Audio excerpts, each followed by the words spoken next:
Shalom Aleichem à toutes et à tous, Veshavua Tov, j'espère que vous allez bien, que vous portez bien, moi ça va super. Bienvenue dans cette nouvelle vidéo sur la série des rabbins qui ont cru en Yeshua comme Mashiach.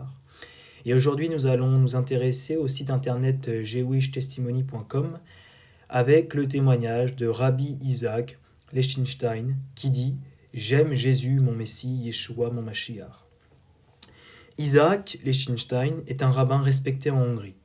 L'antisémitisme dans son pays le pousse à enquêter sur le Nouveau Testament. Il est saisi par ce qu'il lit et trouve le vrai judaïsme.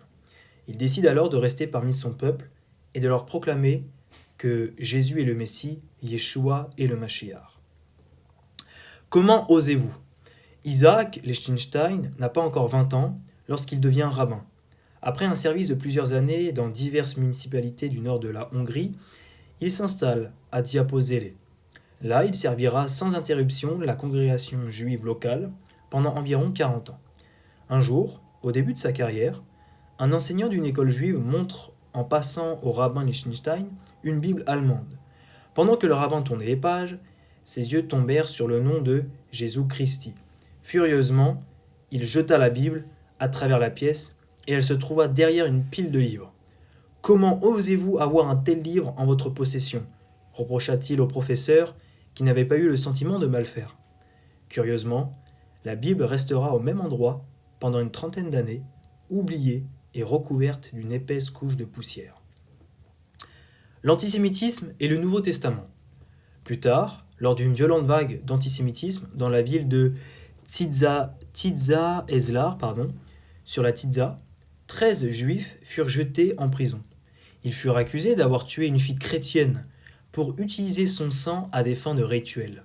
Comme toujours, cette accusation satanique était fausse et sans fondement.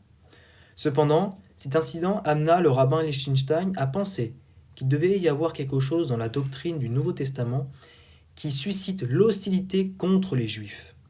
Pendant qu'il fouillait dans ses livres, il se heurta à la Bible allemande qu'il avait lancée furieusement au loin 30 ans auparavant.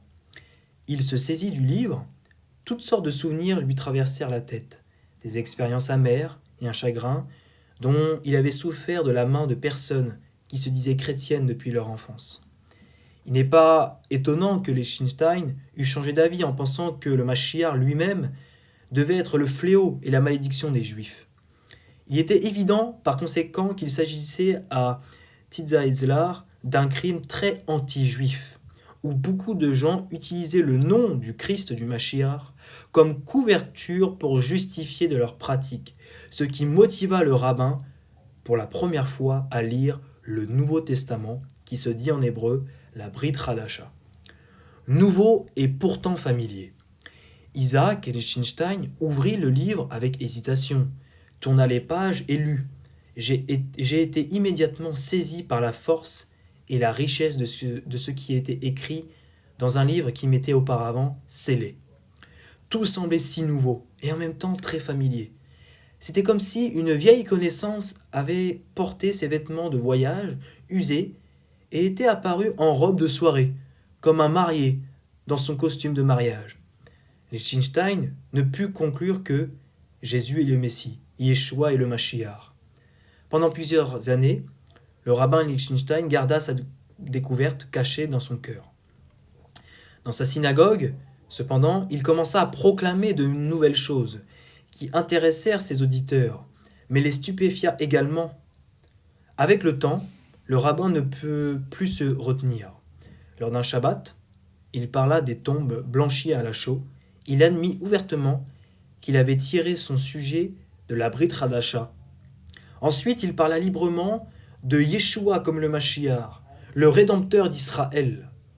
Peu de temps après, le rabbin Lichtenstein mit en forme à ses idées en 3 éditions, qui provoquèrent une grande agitation parmi les Juifs, non seulement en Hongrie, mais dans toute l'Europe. Et pas étonnant. Voici qu'un vieux rabbin respecté qui remplit encore ses fonctions appelle en même temps son peuple à rejoindre la bannière de Yeshua Notzrim, le vrai judaïsme. Comme prévu, une vague de protestation le frappa du côté juif. Lichtenstein, qui avait d'abord été distingué comme faisant partie de ses plus nobles dirigeants et enseignants, était maintenant considéré comme une honte, un apostat vendu aux missionnaires. Il dut comparaître devant le rabbinat de Budapest. Liechtenstein resta ferme. Il indiqua qu'il avait trouvé le vrai judaïsme dans le Nouveau Testament, la Brit Hadasha, et qu'il resterait simplement avec sa congrégation. Malgré les reproches et les persécutions qui lui furent infligées, le rabbin continua à apprendre et à prêcher à partir du Nouveau Testament, la Brit Hadasha. Quant aux organisations chrétiennes qui cherchaient ses services, ils leur répondirent « Je reste parmi mon peuple. J'aime le Mashiach, je crois à la Brit Hadasha, mais cela ne m'attire pas d'aller vers le christianisme. » Il resta parmi ses propres frères pour leur présenter Yeshua comme le vrai Mashiach d'Israël. Depuis plus de 20 ans, Liechtenstein a été témoin de la vérité concernant le Messie, le Mashiach, dans de nombreuses régions d'Europe. Resté sur la brèche, à la fin de sa vie, les années d'incompréhension et d'hostilité avaient profondément marqué sa vie. Pourtant, son esprit était resté fort et frais. « Mes frères juifs bien-aimés, écrivit-il, j'ai atteint l'âge de 80 ans. Tandis que tant d'autres de mon âge récoltent joyeusement le fruit de leur travail, je suis seul parce que j'ai élevé une voix d'avertissement. Les guetteurs me pointent du doigt, mais tant que je vivrai, je resterai sur la brèche, même si je suis le seul là-bas. Je continuerai à écouter la parole de Dieu, d'Élohim, et à attendre son retour dans Sion. Israël remplira le monde de son cri joyeux. Hosanna au fils de David. Béni soit celui qui vient au nom du Seigneur. Hosanna dans les lieux très hauts. Merci à tous de m'avoir écouté. Shalom et à bientôt.